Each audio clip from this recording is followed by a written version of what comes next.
Hey, knife makers. This is Boone from JTB Outdoors. Got a overwhelming response and questions about my little stonewash tumbler I made today.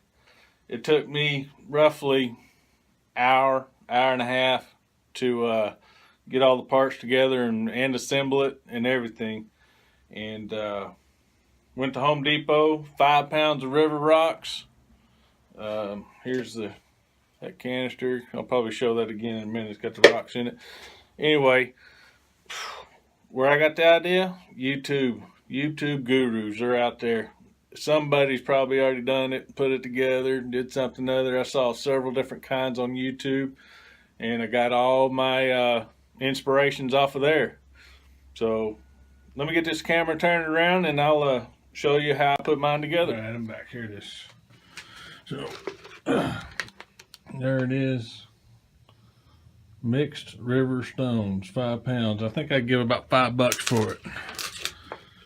And here's the tumbler itself. It's a 4-inch PVC with a round cap on the end of it there.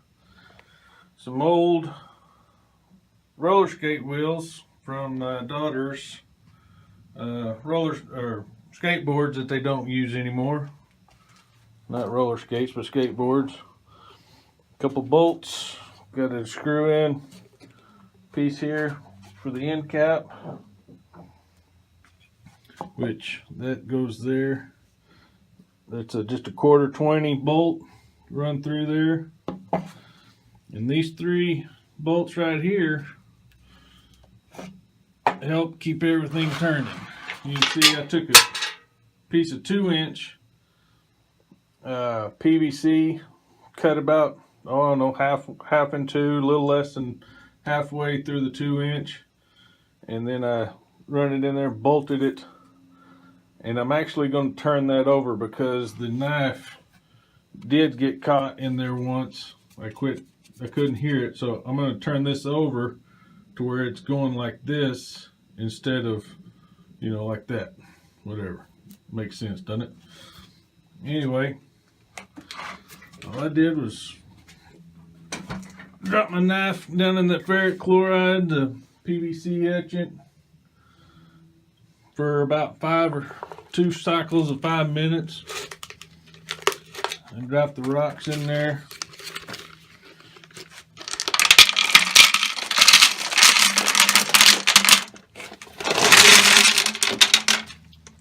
Just like that. Let's see if I can do this one handy.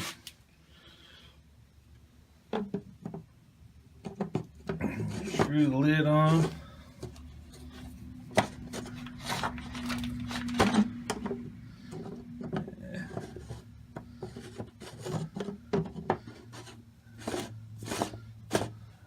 You see that 1/4 bolt there? Oh. Be right back, hang on.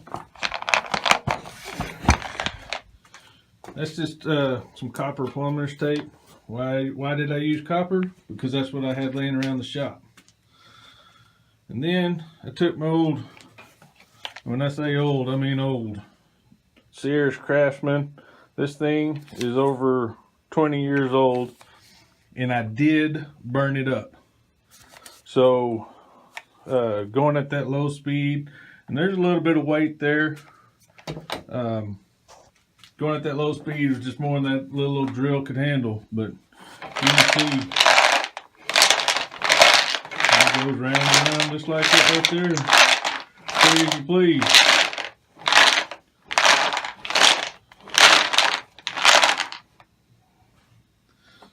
That's about all I did, fellas. I hope this answers your questions. Oh, so a couple people asked me about, did I put the ferric chloride in there in the tube itself? No, I didn't want to have to mess with that stuff, and I didn't see anybody else doing it on YouTube. So all I put in here is I did the etching on my blade in my pickle jar there, and about 2 cycles, 5 minutes each.